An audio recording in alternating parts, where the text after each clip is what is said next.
Alrighty, good evening everyone, and welcome to the Daily Wrap for what was Friday, the 21st of April, 2023. Pretty interesting streaming day. Let's talk a little bit about it. We started off with the Level 1 podcast, and on the podcast, we were recapping all the things that have been going on, including my very first stream of Final Fantasy V Pixel Remaster on Thursday night, as well as the Street Fighter VI digital event that happened on Thursday. And I talked all about my schedule for the coming week and how I will be playing the Street Fighter VI demo, but later in the week, and all kinds of interesting stuff there. And then we began with Silent Hill 3 HD and its conclusion. Now, admittedly, I've only played Silent Hill 3 HD once, 11 years ago. And I didn't necessarily remember the ending. I remembered one critical part of the ending, but that was it. And let me tell you, Silent Hill 3, I feel, is a pretty good game until the end. The last 90 minutes are incredibly bad. Essentially, the game doesn't really tell you what you're doing, but you're in a bunch of winding hallways where you can't really see because it's pitch black. There's enemies everywhere, but you're low on ammo and health. You're expected to find 5 tarot cards and solve a puzzle using them, but you don't know that until you're already halfway into the church, meaning you could have easily walked by a bunch of them not knowing what you were looking for and missing them. Then the final sequence requires you to cryptically know something, which I remembered from my first playthrough, Hallelujah. And then there's a final boss fight. And the final boss fight is one of the worst I've ever played in a video game. It's boring, it's uninspired, it's actually annoying, because the tank controls make it very hard to move around and dodge the attacks of the final boss.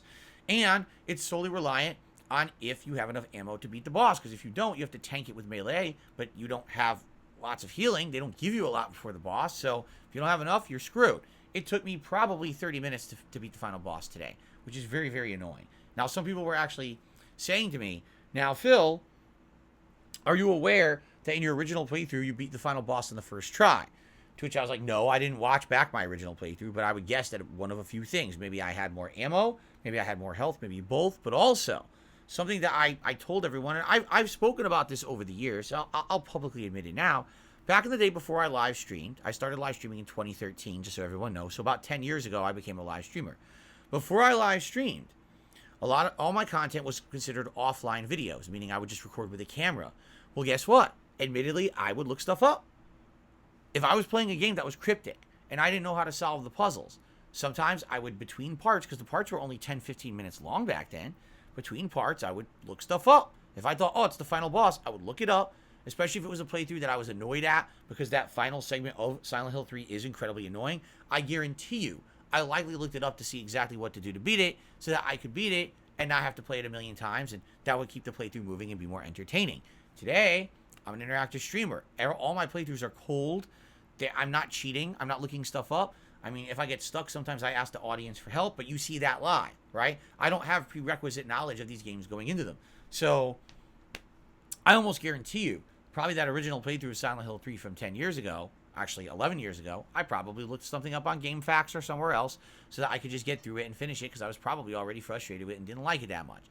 I feel the same today. Like, I really feel that ending is weak. And that, by the way, oh my god, the final cutscene is really weak. Ridiculously horrible ending. I remember now when I played this 11 years ago, I thought it was a joke. I thought it was like just a bad ending or a stupid joke ending. No, that's the ending. The game has a terrible ending.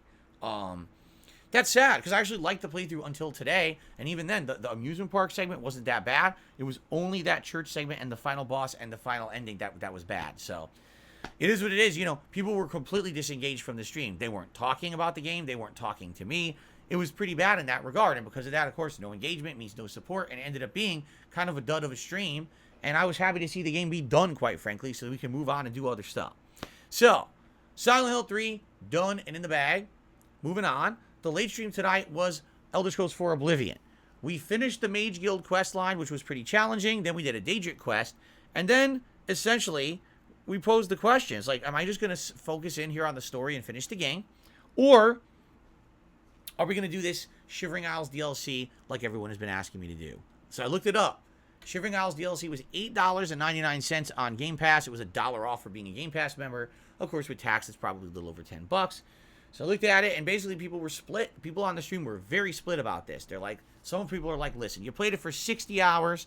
You've been playing it for 4 months. Admittedly, it was funny because we paused for a second and we looked up. My Skyrim playthrough was 140 parts. Why? because in Skyrim we did all the quest lines and we did all the DLCs. Remember, Skyrim has 2 major DLCs, each of which are around 20 to 30 hours long. So that really extended the length of the playthrough. But the thing with Skyrim was, people like Skyrim a ton. And I actually played Skyrim as daytime streams quite a bit during its run. So I played it from like January all the way to June, and it was 140 parts. With Oblivion, it's an older game. It definitely hasn't caught on as much as Skyrim did. So even though we're enjoying it and I like it as a late night chill stream, I'm literally only playing it as a late night stream, meaning here we are 4 months into it, and we're only 68 parts. You know, by this point in the Skyrim playthrough, we were probably 80 to 100 parts in, you see? So we're definitely going at a slower pace. So we looked that up and went, okay, what do we want to do? And I decided, let's get it. So I bought it. So it should be installing. Next time around when we play Oblivion, Shivering Isles should be available.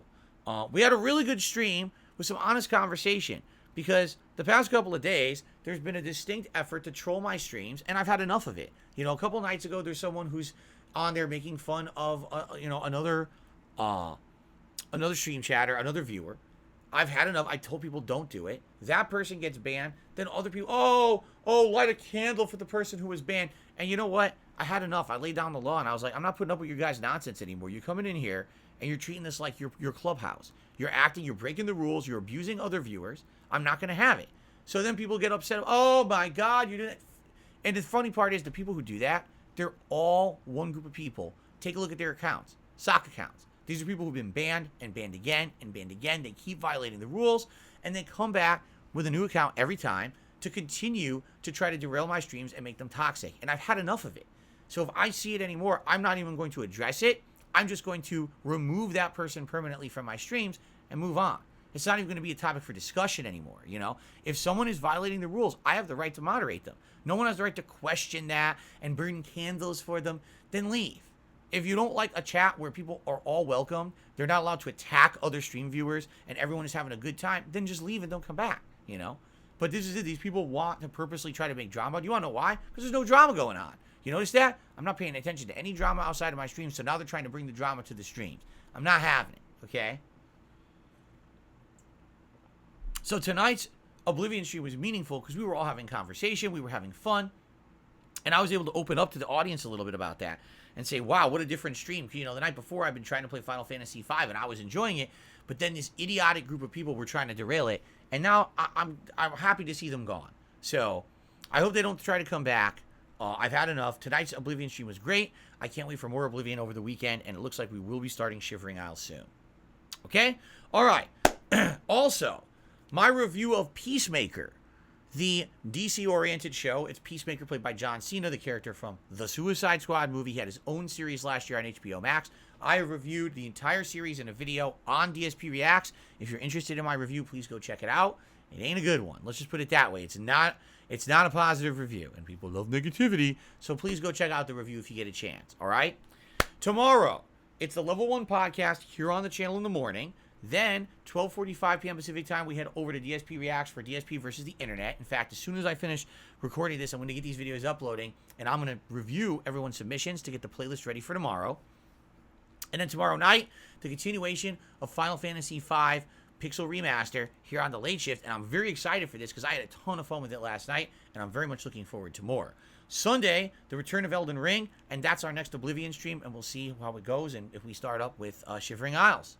Okay, everyone? Thank you. Good streaming day today. Really appreciated the fact that we got things back on track, and we finished, Silent Hill 3, so now it's going to be a good amount of Elden Ring coming up this week, but of course tomorrow we got fun React content that I hope you'll check out, okay? Thank you all. Please have a good evening. See you in the morning. And by the way, yes, there was a lot of support on the Oblivion stream, which is why I'm once again wearing the new spiffy fedora. Thanks for that. Have a good night. Peace out. See you tomorrow.